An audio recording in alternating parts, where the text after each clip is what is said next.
So this is the old one. It's a hard drive magnet. It's quite powerful. And the coating is just JB Weld. I wanted to put something on it to protect the magnet from like dropping bolts and stuff on it, because it is quite strong and I didn't want it to break the magnet itself.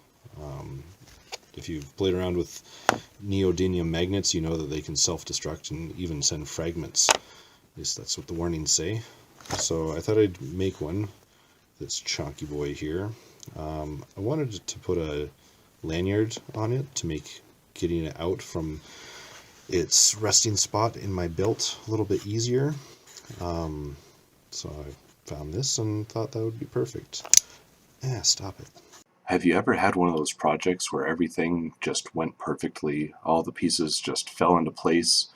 A famous person gave you a high five at the end, said, "Good job, I'm proud of you." This is not one of those projects. I can't seem to find my bench pin, so I'm just going to make another one. They're quite handy for supporting your work while you're drilling or cutting, and having them replaceable is also a bonus. For using a coping saw like I will be doing, it's really nice to be able to support both sides of the piece that I'm cutting. Jeweler's blades cut a variety of different materials. They're great for mild steel, acrylic, wood. I've even cut titanium with them, although you go through lots of blades, they get dull rather quickly. Just have to be careful that your fingers don't get in the way, because they make no differentiation between soft, squishy flesh and hard metal.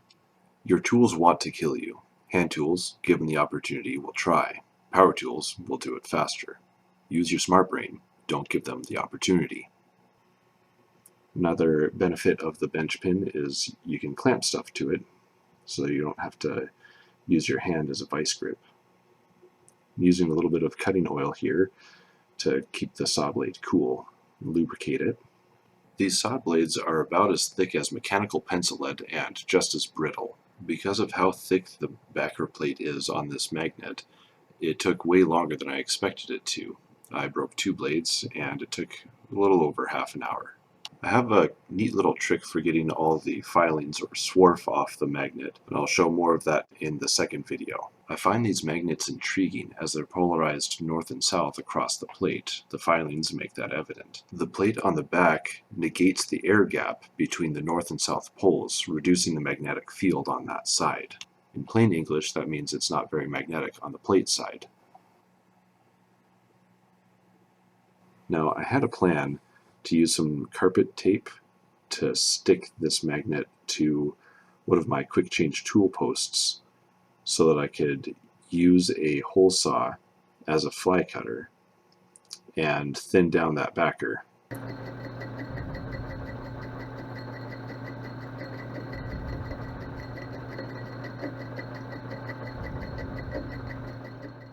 Progress was slow and results were mediocre. Almost like the tools weren't supposed to be used this way.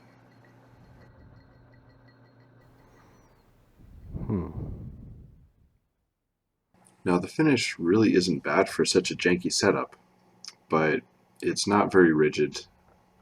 I can see the magnet wiggling a little bit.